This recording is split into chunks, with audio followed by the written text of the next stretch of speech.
He ran one of the most feared crime families on the eastern seaboard. He had judges in his pocket, politicians at his dinner table, and rivals buried in concrete beneath highway overpasses. Dominic Ferrara had never once flinched in the face of danger. But on a Tuesday afternoon, inside a quiet Italian restaurant in South Philadelphia, a waitress with ink-stained fingers and a paper coffee cup reached into her apron and pulled out something that brought the most powerful man in 3 states to his knees. What she knew about his son had been buried for 11 years, and it was going to destroy everything. The Ferrara estate sat on 14 acres outside of Chester County, Pennsylvania, a place where old money mingled with blood money, and the gardens were tended by men who never quite looked you in the eye. Iron gates, security cameras positioned at intervals a military general would approve of, and a staff of 12 who had all signed non-disclosure agreements drafted by a law firm that officially didn't exist. Inside this fortress, on the morning of October 3rd, 11-year-old Leo Ferrara sat at the long mahogany breakfast table and drew pictures of birds. He drew them in extraordinary detail. The arch of a wing mid-flight, the particular way a sparrow puffs its chest against the cold, the hollow expression of a hawk watching prey it hasn't yet decided to kill. His sketchbooks filled bookshelves. His tutors, 3 of them, each sworn to discretion, said he was the most gifted student they'd ever instructed. His reading comprehension tested at a college sophomore level. His mathematics were flawless. His memory was, by every professional account they were permitted to give, extraordinary. Leo Ferrara had never heard a single sound in his 11 years of life. He was born profoundly deaf, bilateral sensorineural hearing loss, the kind that sits at the severe end of the spectrum, the kind where even the most powerful hearing aids deliver only muffled vibrations that the brain struggles to interpret as language. His mother, Rosalie, had wept when the diagnosis came. His father, Dominic, had said nothing at all. He had simply stood in the hallway of Pennsylvania Hospital, gripping his hat in both hands, staring at the floor tiles until a nurse asked if he needed to sit down. He did not sit down. Dominic Ferrara never sat down when the world was trying to knock him over. Rosalie died 3 years later. A stroke, the official cause said, brought on by an undiagnosed aneurysm. She was 31 years old. At her funeral, Father Brendan McCarthy, the family's personal priest from St. Anthony's in South Philly, said she had been a woman of extraordinary grace. Dominic stood at the graveside in a black coat that cost more than most men earned in a month, and he held Leo's small hand, and Leo looked up at him with wide brown eyes that understood nothing and everything at the same time. After that, Dominic Ferrara loved his son with a ferocity that bordered on madness. He hired the best specialists money could acquire quietly. Not the flashy ENT surgeons at Jefferson or Penn Medicine. Those practices kept records, had residents who gossiped, had students who blogged. No, Dominic used private consultants, men and women who were paid enough to forget they'd ever been in a room with the Ferrara family. He flew a renowned cochlear implant specialist named Dr. Stuart Holt from a private practice in Scottsdale, Arizona, twice a year. Dr. Holt would examine Leo, adjust the family's understanding of the options, collect a retainer that required no invoice, and leave. The answer was always the same.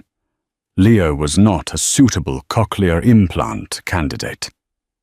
The specific anatomy of his cochlea, Holt explained carefully, presented complications that made surgical intervention high risk without proportionate reward. The family accepted this. They accepted it because Holt had credentials that filled an entire wall, because his voice carried the calm authority of a man who had operated on the inner ears of Fortune 500 executives, because nobody in the Ferrara organization, not Tony Barone, the underboss, not Angelo Crespi, Dominic's driver and closest confidant, not even the family's lawyer, a man named Gerald Fisk, who had degrees from Georgetown and Penn, had any reason to question a physician of that caliber. Nobody questioned it because nobody had access to what was really in Leo's medical file, and so Leo drew birds, and he learned to sign with his tutors, and he watched his father's face the way a navigator watches the stars, with total dependence, interpreting everything from the small movements, the tightening jaw, the way the eyes softened when Dominic thought no one was looking. Once, when Leo was 7, he had pressed his small hand flat against the parlor wall while Angelo played a record in the hallway. Old Sinatra, the kind of song that lived in the bones of every man in that house. Leo stood there for 4 minutes, feeling the vibration travel through the plaster and into his palm. When Angelo noticed and moved to stop the music, Dominic said quietly, "Leave it," and the 2 grown men stood in silence while a small deaf boy felt Frank Sinatra move through a wall. That was the kind of man Dominic Ferrara was, beneath all of it. On November 14th, Dominic had a lunch meeting at Caruso's, a small restaurant on Passyunk Avenue that had been operating in the same family since 1971. It was a Tuesday, which was important. Tuesdays at Caruso's were slow. Tuesdays meant fewer civilians in the dining room, fewer chances for photographs, fewer opportunities for the kind of public incident that Detective Roy Castle from the FBI's Organized Crime Task Force would have found professionally satisfying.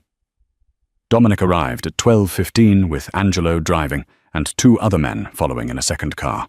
The meeting was with Paul Crisanti, Big Paul, 63 years old, boss of the Crisanti family out of South Jersey, a man who had the physical presence of a retired longshoreman and the negotiating instincts of a shark that had once been a corporate attorney.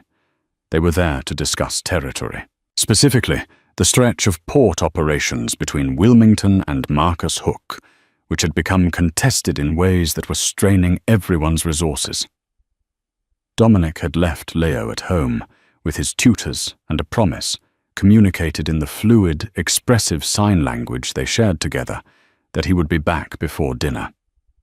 Leo had signed back. "Bring me something." It was a game they had. Dominic always brought him something. A drawing pencil from a particular shop, a small carved wooden thing from a market, once an actual live sparrow in a ventilated box that Leo had stared at for a full minute before releasing it through his bedroom window.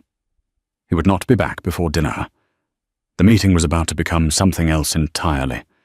They were seated in the private back room at Caruso's, a space with burgundy wallpaper and a painting of the Bay of Naples that nobody had looked at in 15 years, when the waitress arrived.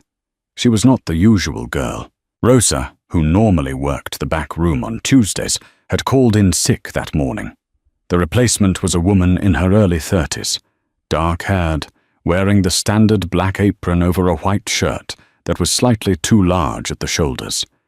She moved with the efficiency of someone who had been waiting tables for a long time, not the nervous over-attentiveness of a new employee.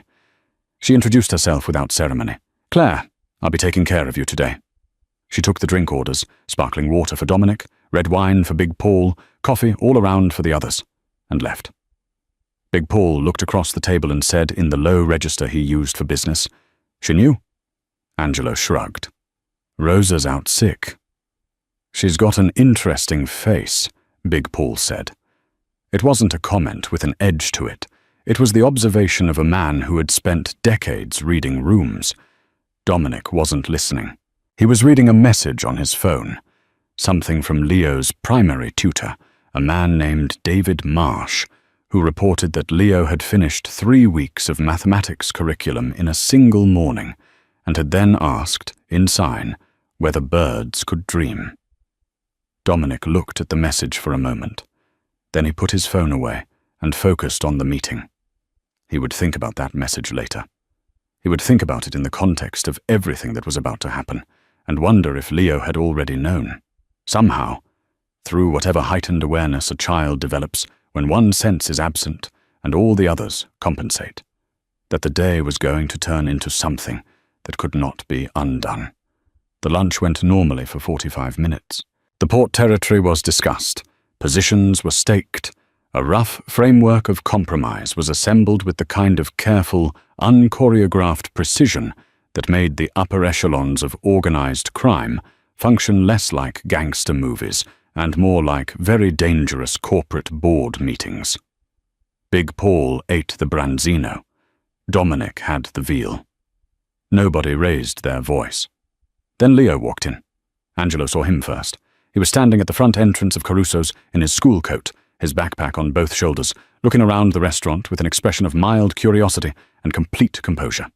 He had his father's dark eyes and his mother's careful stillness. Angelo was on his feet and embarrassed before anyone else processed it. He crossed the dining room in 10 seconds and crouched down in front of Leo, signing rapidly. "How did you get here?" "Where is David?" Leo signed back, unhurried. "David got a phone call and went to his car. I got the address from your jacket last week. I took the bus." Angelo closed his eyes briefly. He had left a business card for Caruso's in his jacket pocket 3 weeks ago. Leo had seen it and memorized it. Of course he had. He signed. "Your father is in a meeting." Leo signed. "I know. I'll wait." There was no arguing with this.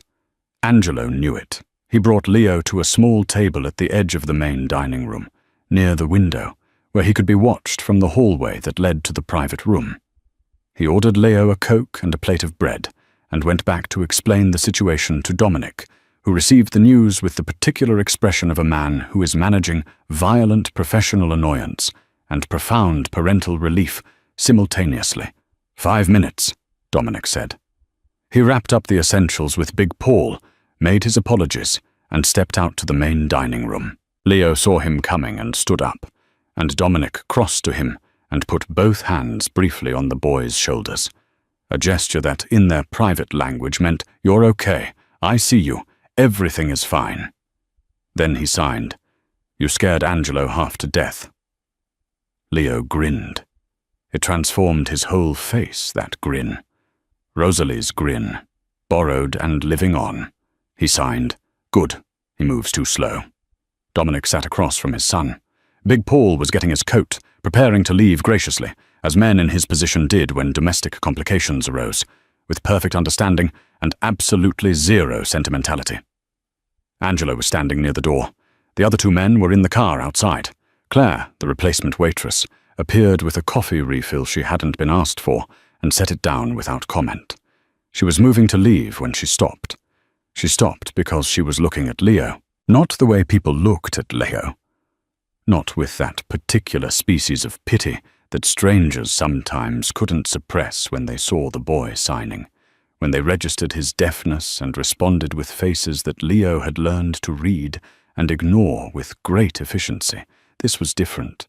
She was looking at him the way someone looks at a face they recognize from a photograph, from a file, from a dream they've been waiting to have for a long time. Dominic noticed. He had spent 30 years noticing things that most people missed. "Something wrong," he said. Claire met his eyes. She had the steadiest eyes he'd seen in a long time. "No," she said. "I'm sorry." And she moved to leave. Leo was watching her. He couldn't hear the exchange, but he was watching her face with the same focused attention he gave to everything. Total, unfiltered, unself-conscious study. And then he did something that made every man in Dominic Ferrara's orbit go very still. He raised his hand and signed at her. "Hello. Do you understand me?" It was a greeting he gave to everyone he wasn't sure about. A test of sorts, casual and hopeful, like a child holding a door open to see if an animal will come inside. Claire Novak stood completely still for 1 second, and then she signed back. "Yes, I understand you." The dining room had the particular quality of silence that precedes something irreversible. Dominic was on his feet without realizing he'd stood up. Angelo had moved 2 steps closer from his position near the entrance. Big Paul, who had been buttoning his coat near the hostess stand, had stopped buttoning. Claire's signing was fluent, not the careful, slightly labored signing of someone who had taken a community class or learned from a YouTube tutorial. This was the signing of someone who had spent years in rooms with deaf patients, who had learned the language not as an academic exercise, but as a professional necessity, as a form of care. Her hands shaped the words with the unself-consciousness of a person who has forgotten they are doing something unusual. Leo's face had opened like a window being thrown wide. He signed back immediately, rapidly, with the barely contained energy of a child who has been handed an unexpected gift. "You sign really well. Are you a teacher?" Claire looked at Dominic. There was something in her expression, not fear exactly, but the awareness of standing at the edge of something. "I used to work with children," she said aloud for the adults in the room, "with deaf children. I was a pediatric audiologist." The word landed in the room like a stone in still water. Dominic's face had gone to the expression his men called marble. Total stillness, total control, nothing given away. But his hands, gripping the back of the chair, were white at the knuckles. "Used to be," he said. "I lost my license," Claire said. 4 years ago. A beat. "Why?" Dominic asked. His voice was perfectly level. "A malpractice case," she said. "That I didn't cause. But the complaint was filed and the board found against me, and by the time the appeals process was exhausted, my career was over." She paused. "I've been waitressing since."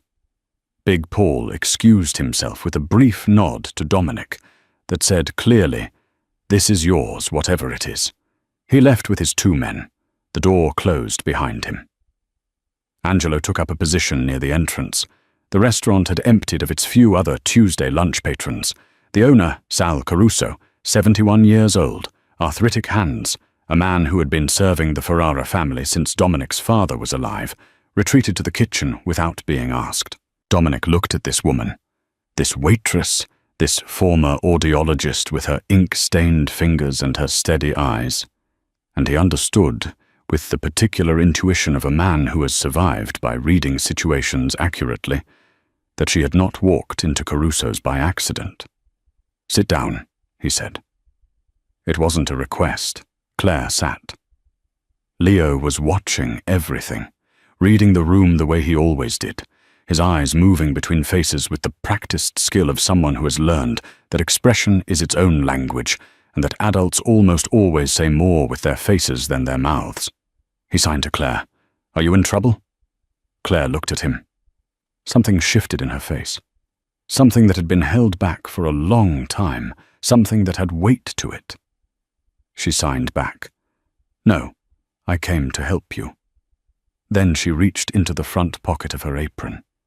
Dominic's hand moved, an instinct, a reflex, and Angelo was suddenly 3 feet closer, one hand inside his jacket. Claire moved slowly, deliberately, the way a person moves when they understand that the room is armed, and that speed will be misinterpreted as threat. She withdrew a folded envelope, white, unmarked, and set it flat on the table between herself and Dominic. "I've been looking for the right moment to find you," she said. "For 2 years. I didn't know how to approach you. I didn't know if I'd be believed, or if I'd—" She stopped. "I didn't know if I'd be safe." Dominic looked at the envelope. He did not touch it. "What's in there?" he said. "Leo's real medical records," she said. "The ones Dr. Stuart Holt has been hiding from you for 11 years.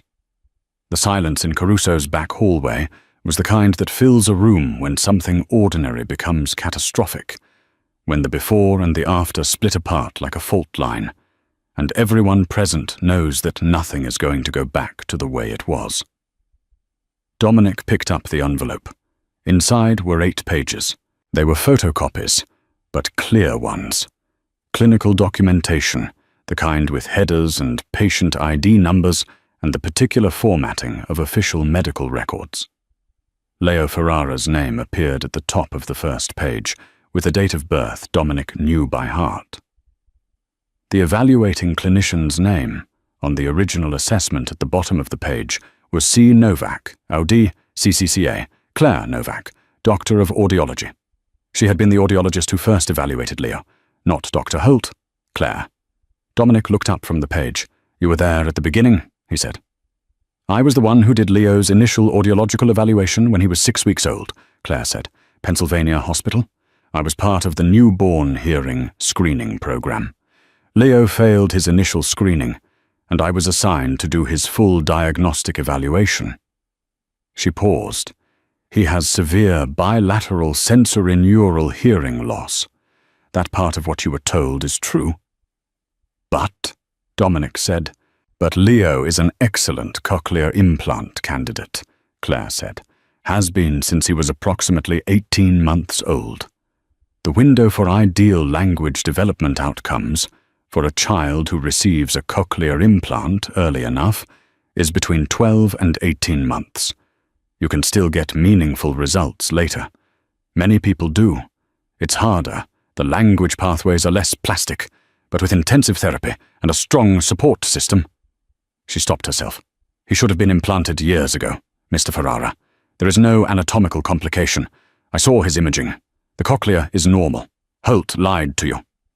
The papers in Dominic's hands made a faint sound as his grip tightened. Why? He said. His voice was very quiet. Because someone paid him to, Claire said. Dominic set the papers down with great care. He looked at Angelo, who looked back with an expression that said he was hearing everything and filing everything and would follow whatever came next without question. Who? Dominic said.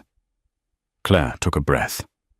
This was the part she had rehearsed the most, lying awake in the rented room above a laundromat in Kensington, where she'd been living for 8 months. This was the part where a woman who had spent 4 years being afraid looked at the man everyone in 3 states feared and said the name anyway. Tony Barone, she said. The room went so still that the traffic sound from Passyunk Avenue seemed to come from another world. Tony Barone, Dominic's underboss, the man who had been at Dominic's side for 22 years, who had been the best man at his wedding to Rosalie, who had held Leo at his christening and made a sign of the cross over his small, sleeping head. You're sure? Dominic said. It was not a question. It was what a man says when he already knows the answer and is giving himself 1 more second before it becomes real. The malpractice complaint against me was filed by a woman named Diane Coates, Claire said, and she claimed I had missed an infection that caused her son's hearing damage. I hadn't. Her son had a different audiologist entirely. I'd never met her son. But the paperwork placed me in the case, and the complaint was detailed enough that the board opened an investigation. She pulled a second, smaller envelope from her apron pocket. She had come prepared, methodically, like someone who had planned this for a very long time. Diane Coates is Tony Barone's cousin, on his mother's side. I didn't know that until 8 months ago, when I started looking. She put that envelope on the table, too. She filed the complaint to remove me from the picture, Claire said, because I was the one who had done Leo's original evaluation. Because I had copies of his real records. Because I had written a letter. This is in there, to Dr. Holt, 14 months after Leo's diagnosis, asking why cochlear implantation hadn't been discussed with the family. Holt never responded. 2 weeks later, the complaint appeared. Dominic stared at the envelope. Leo was still watching everything. He couldn't hear the conversation, but he was reading his father's face with the sharp attention of a child who has been doing this his entire life, and what he was reading there frightened him in a way he couldn't yet name. He reached across the table and touched his father's hand. Dominic looked at his son. Leo signed. What's happening? Dominic looked at his boy for a long moment. Then he looked at Claire. Tell me, he said quietly, why Barone would do this. Claire had not known the answer to this question when she first began pulling at the thread 4 years ago, still stunned and grieving over the loss of the career she had spent a decade building. She had not known it 2 years ago, when she finally connected Diane Coates to Tony Barone, and understood that her professional destruction had been deliberate. She had arrived at the answer only slowly, through the accumulation of small details that began to form a shape she recognized with horrible clarity. She explained it carefully. She explained it the way she had learned to do during 2 years of rehearsal. stripping away the emotional charge and presenting it like a case file, like the clinical documentation she was trained to produce, because she understood that this was the only version of the truth that a man like Dominic Ferrara would receive without shutting down. It started with Rosalie. Rosalie Ferrara had been 21 years old when she married Dominic, and she had been, by every account, a woman of exceptional intelligence who had been underestimated her entire short life. She had grown up in South Philly, the daughter of a man who ran a small but respected lending operation, legitimate on the surface, careful in its arrangements. She had met Dominic at a 4th of July gathering on her cousin's roof, and they had been inseparable within 6 weeks. What Dominic did not know, what almost no one knew, was that Rosalie, in the months before Leo's birth, had become suspicious of something. "She came to me," Claire said. Dominic went absolutely still. "She came to your prenatal audiologist," Angelo said from across the room. He couldn't help it. "She came to the hospital where I was working," Claire said, "not as a patient, informally. She had been referred to me through a mutual contact, a nurse I worked with who knew someone who knew Rosalie. She came to me because she had heard I was trustworthy. She came to me because she was afraid to talk to anyone inside her own world." She paused, choosing the words. Rosalie had found evidence that someone close to her husband had been deliberately exposing her to something during her pregnancy, Claire said. She didn't have the clinical vocabulary for it, but what she described was consistent with in utero ototoxic exposure, certain medications, certain chemicals, administered in doses low enough to go undetected in standard prenatal blood work, but significant enough, over time, to affect fetal cochlear development. The silence in the room had taken on a new quality. It was the silence of a man who is very careful in not reacting to something, because if he reacts, he won't be able to stop. "She was poisoned," Dominic said, flat, declarative. "She was exposed to something that I believe was intended to cause exactly what it caused," Claire said. "I can't tell you what it was. I'm not a toxicologist. But I put her in contact with a physician colleague of mine who agreed to run a non-standard panel, quietly. The results were not conclusive, but they were not normal." "What happened to those results?" Dominic said. "Rosalie took them," Claire said. "She said she needed time to think. She said she wasn't sure what she was going to do with them. She came to see me one more time, 3 months after Leo was born, to ask about his hearing test results. She was—" Claire stopped. She was very composed, the kind of composed that means someone has made peace with something terrible. She died 9 months after that visit. Stroke, undiagnosed aneurysm, 31 years old. Dominic stood up. He walked to the other side of the room and stood with his back to everyone for a moment, looking at the painting of the Bay of Naples that nobody had looked at in 15 years. His hands were clasped behind his back. The knuckles were white. Nobody spoke. When he turned around, his face had gone back to marble.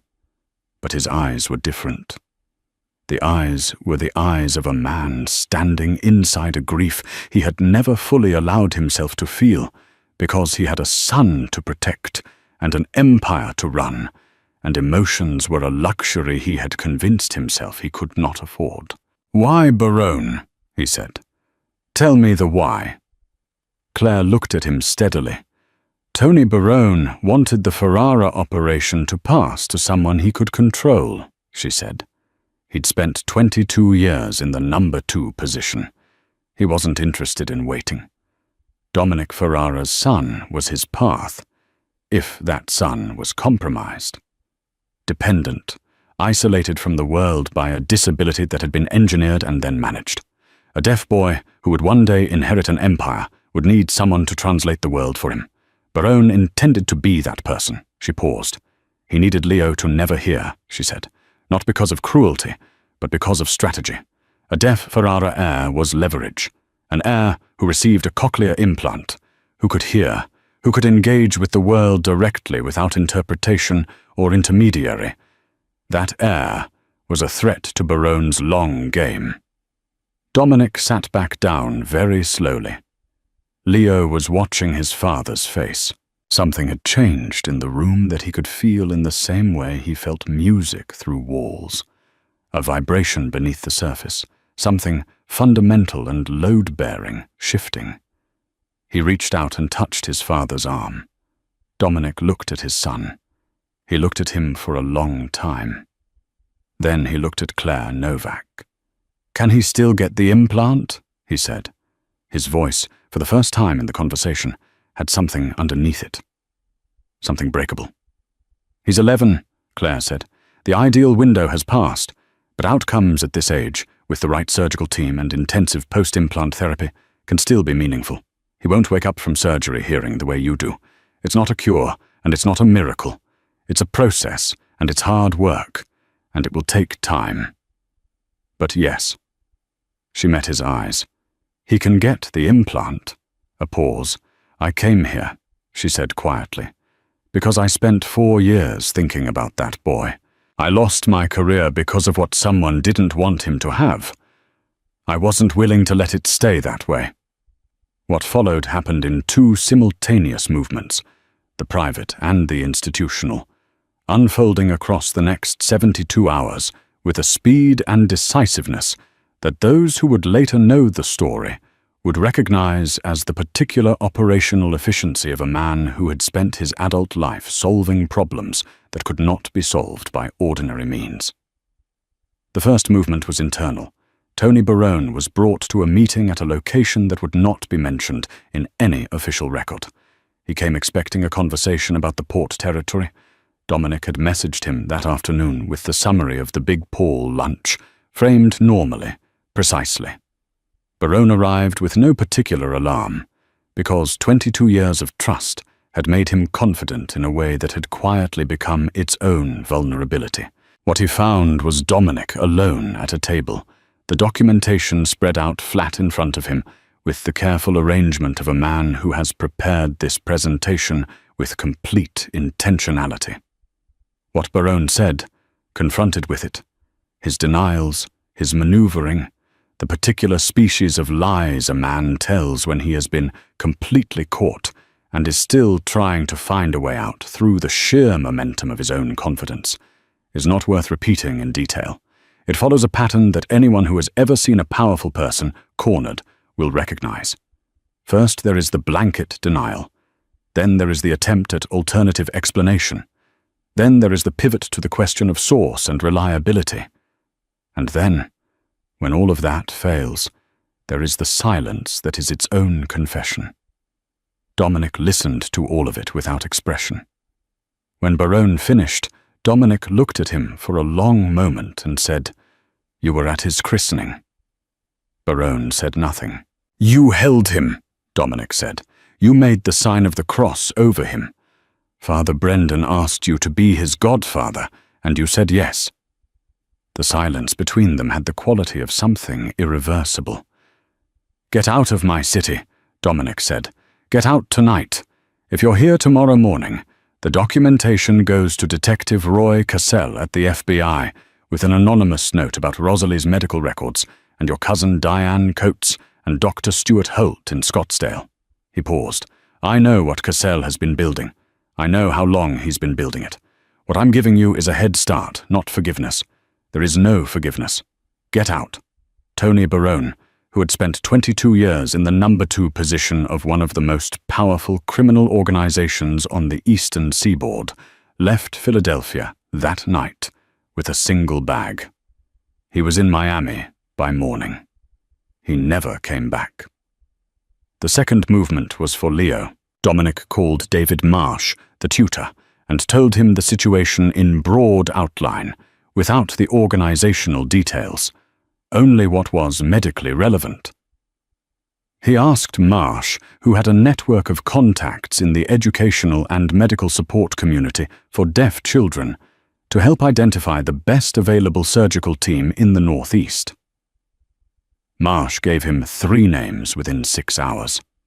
One of them was a pediatric cochlear implant specialist at Children's Hospital of Philadelphia, a surgeon named Dr. Patricia Wren, who had performed over 300 implantation procedures and whose outcomes data, available in the public medical literature, was exceptional. He called Claire Novak next. She was still at Caruso's. Sal had closed the restaurant for the afternoon and brought her tea in the kitchen and sat with her without speaking, because Sal Caruso was 71 years old and had seen enough to know when a person needed to be quietly accompanied rather than questioned. "I want you to be involved," Dominic said when she answered, "in whatever capacity makes sense. As a consultant, an advocate, whatever the right word is. I want you in the room when we talk to the surgical team." A pause. "I don't have my license," Claire said. "I have lawyers who specialize in appeals," Dominic said. "Gerald Fisk has contacts at the State Medical Board that I have not previously used. I intend to use them now." Another pause. "That malpractice complaint was false. There's documentation of that in what you gave me. If you're willing, I'd like to help you get your license back." A longer pause. "Why?" Claire said. "Because Leo is going to need an audiologist he can trust," Dominic said. "And because you came to Caruso's on a Tuesday with a white envelope in your apron pocket when you didn't have to, when it wasn't safe, when you had nothing to gain." He stopped. "My wife trusted you. I think that means something." Claire was quiet for a moment. "Yes," she said. "I'll be involved." The surgery was scheduled for January 8th at Children's Hospital of Philadelphia. Dr. Patricia Wren, who was 54 years old and had the particular calm of a person who has done difficult things so many times that difficulty has become simply the terrain of her daily life, met with Dominic and Leo together. She was one of the few people outside the family's inner circle who had ever been brought into direct conversation with both of them, and she handled it with a naturalness that Dominic recognized as genuine rather than performed. She spoke directly to Leo, using a combination of sign and written notes on a small whiteboard, explaining what would happen and what it would not be. Leo listened with the same focused, unself-conscious attention he gave everything. At the end, he asked her, in sign, with Claire interpreting, whether it would hurt. Dr. Wren wrote on the whiteboard, "A little after, but the nurses will take good care of you, and your dad will be there." Leo looked at Dominic. Then he looked back at Dr. Wren and signed, "Okay." The surgery lasted 4 hours. Dominic sat in the waiting room the entire time, with Angelo beside him and Claire on the other side, the three of them barely speaking. Father Brendan came and sat for an hour in the middle, saying a rosary quietly, and Dominic, who had not prayed in 20 years, did not stop him. When Dr. Wren came out, she was smiling in the restrained, professional way that experienced surgeons smile when things have gone exactly as hoped. "He did beautifully," she said. "Everything was where it should be. The device is in place. The activation, the moment when the audiologist's equipment sends the first signal through the implant and the brain begins to receive sound for the first time, doesn't happen immediately after surgery. The healing has to happen first. There is a process, a waiting period, an act of patience that is its own particular kind of faith." Leo came home to the estate in Chester County 3 days after surgery, with a bandage behind his ear and the slightly dazed, slightly exhilarated expression of someone who has been through something large and is still processing its dimensions. Angelo carried his bag inside. David Marsh was waiting with a meal and the latest sketchbook Leo had left behind, open to a half-finished drawing of a barn owl. Leo sat at the kitchen table and finished the owl's wings, while Dominic sat across from him and watched. That night, Leo signed to his father. "Will it work?" Dominic signed back, "We don't know yet, but we'll find out together." Leo considered this. Then he signed, "I'm not scared." Dominic signed, "I know. You never are." A pause. Leo looked at the table, then back up. "You are, though," he signed. "I can tell." Dominic looked at his son for a long time. "Yes," he signed, "I am." It was the most honest thing he had said to anyone in years. The activation was scheduled for 4 weeks post-surgery.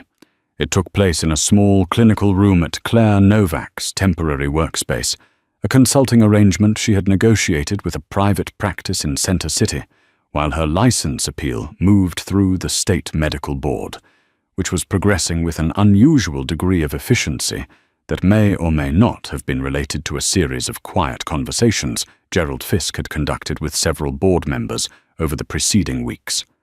The room had a chair for Leo, a chair for Dominic beside him, and Claire's equipment arranged on the table: the programming software, the external processor, the components of a technology that had existed for decades and had been withheld from this boy for 11 years by a man who was currently living in a 2-bedroom apartment in Brickell, Miami, having quietly abandoned any claim to his former life. Claire talked Leo through what she was about to do, signing clearly and calmly. She explained that the first sounds might be strange, overwhelming, nothing like he might imagine. That brains accustomed to silence have to learn to interpret sound the way a person has to learn to interpret a new language, and that the process would take time and work and patience. Leo nodded. He was sitting very straight in the chair. He had drawn a picture that morning of a bird in mid-song, its beak open, its throat working, a bird making a sound Leo had never heard, and he had left it folded in his jacket pocket. Dominic knew it was there. Leo had shown him before they left the house. Claire made the final adjustments. She looked at Leo and signed, "Ready?" Leo signed, "Ready." She activated the device. What happened in the next 60 seconds was something that Dominic Ferrara would spend the rest of his life trying and failing to describe to anyone who hadn't been in the room. He would attempt it once, for Father Brendan, late on a winter evening at St. Anthony's, sitting in a back pew. Not quite praying, but not quite not praying either. And he would get as far as his face changed before something in his throat closed and he had to stop. The sounds initially were too much. Claire had prepared for this. She adjusted the mapping, brought the levels down, created a gentler entry point for a brain encountering stimulus it had never processed. Leo's eyes were wide, and his breathing had changed. Not frightened, but enormous, the breathing of someone standing at the edge of something so vast they haven't yet found the edge of it. He turned his head. Angelo, standing just outside the open door in the hallway, had shifted his weight, and his shoe had made a small sound against the floor. Leo turned his head towards that sound. He hadn't done it consciously. It was reflex, the automatic, evolutionary reflex of a living creature locating a source of sound. He had turned his head toward a sound he heard, without thinking, the way any of them would. Dominic made a sound he hadn't planned to make, something short and involuntary, something that came from a place below language. Leo turned towards that sound too. He looked at his father, who was crying, not quietly, not with any of the composure that had characterized every public moment of the man's adult life, just plainly, openly, with the ungainly realness of a person who has been holding something for 11 years and can no longer hold it. Leo watched his father's face. He reached out and touched his cheek, the way a child does, wondering, not embarrassed, just interested in this new information about the person he knew better than anyone. Then, slowly, with the uncertain self-consciousness of someone doing something for the very first time, Leo opened his mouth. He had speech therapy scheduled, months of it, beginning the following week. He knew, Claire had explained it in their consultations, that speaking would be its own long process, that his voice would need training and time and enormous patience, that this was not a movie where someone hears for the first time and immediately speaks in perfect sentences. What came out of his mouth was not a word.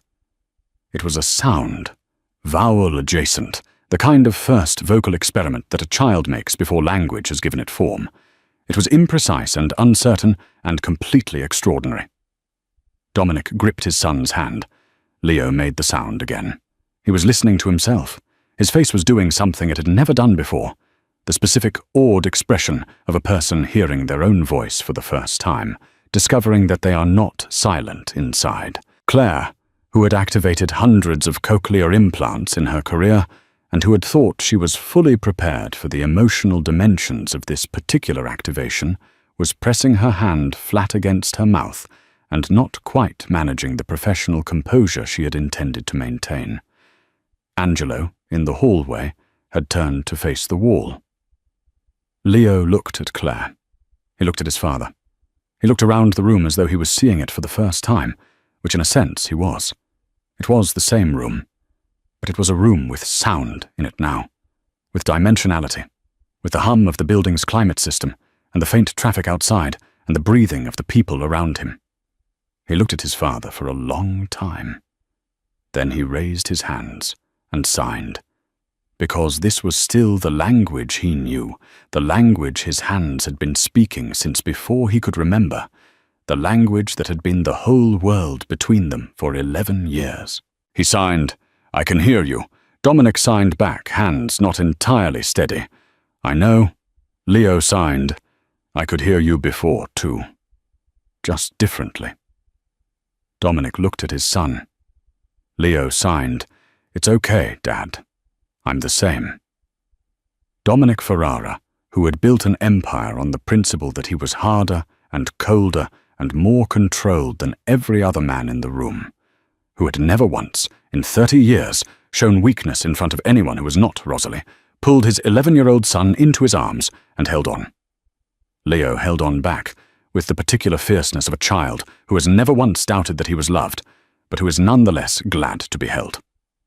The license appeal for Claire Novak was resolved 14 weeks later in her favor. The State Medical Board's findings cited newly discovered evidence that the original malpractice complaint had been filed by a party with a demonstrated conflict of interest and no legitimate standing. Her full audiological certification was restored. She accepted a position at Children's Hospital of Philadelphia, where Dr. Patricia Wren had quietly advocated for her, working specifically with pediatric cochlear implant patients and their families. Dr. Stuart Holt in Scottsdale received approximately 3 weeks after the activation a brief, unannounced visit from 2 men he had never met before. No violence occurred. What occurred was a conversation, and the handing over of a document, and an explanation of exactly what would happen if any variation of the fabricated medical record he had been providing the Ferrara family ever surfaced anywhere again. Holt retired from private practice shortly afterward, citing personal health concerns. Detective Roy Cassell of the FBI's Organized Crime Task Force continued his investigation of the Ferrara organization. It continued to be, as it had been for the preceding 8 years, a thorough and professionally conducted investigation that had not yet produced charges. These things take time. Leo Ferrara began intensive speech therapy in February. By March, he could identify environmental sounds with remarkable consistency. By April, his speech therapist, a woman named Barbara Osei, who had been working with pediatric hearing patients for 27 years, told Dominic privately that Leo was one of the most motivated patients she had ever worked with. "He practices constantly," she said. "He records himself and plays it back and then tries again. He's completely unintimidated by the difficulty of it.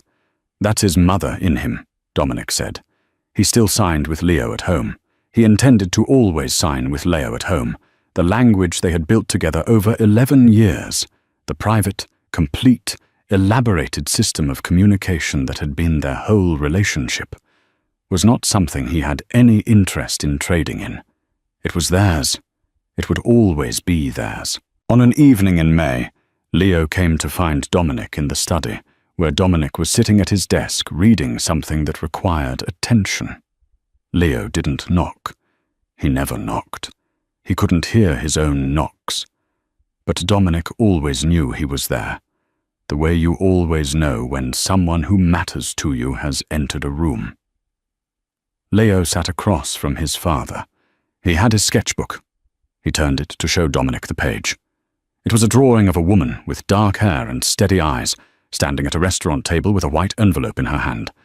The likeness was unmistakable. Below it, in Leo's careful, developing handwriting, because he was also learning to speak on paper, learning to translate his thoughts into the written form of a language he was only now beginning to hear. He had written 3 words. She saved me. Dominic looked at the drawing for a long time. Then he looked at his son. She saved us both, he said. Leo heard it. He heard every word. His face showed it. The slight adjustment, the intake of breath, the recognition that is still new enough to be visible on his face even now. The awareness of sound as gift rather than given. He nodded. Then he took back his sketchbook and began adding detail to the drawing. The precise folds of the apron, the ink stain on the fingers, the particular angle of the eyes that looked at a boy in a restaurant and recognized something that everyone else had been paid to overlook. Outside, the Chester County spring was doing what spring does, insisting on itself against all the grey evidence of the preceding months, pushing through ground that had seemed too cold and too hard to allow anything to grow. Leo drew, and Dominic watched, and somewhere across the city, in an office at Children's Hospital of Philadelphia, Claire Novak was sitting with a family she had never met before, explaining to them, gently and clearly, and without rushing, that the road ahead was long, and the work was real, and the outcome was not guaranteed, but that their child was going to be heard. There are stories that remind you what loyalty really costs, and what silence can be weaponized into, and what a single act of courage from someone with nothing to gain can undo in the life of a child who never asked to be caught in the middle of someone else's ambition. Dominic Ferrara built a world of power by making people afraid. But the thing that saved his son wasn't power. It was a woman with ink-stained hands and a white envelope, and the kind of stubborn moral clarity that the world keeps trying to exhaust out of people, and sometimes fails. If this story hit you somewhere real, if it made you feel the weight of what children carry when adults around them choose strategy over love, share it. Someone you know needs to hear this today. Like this video, leave a comment about the moment that got you, and subscribe because the stories we tell next are just as true, just as human, and just as worth your time. Don't let the algorithm bury what matters. Pass it on.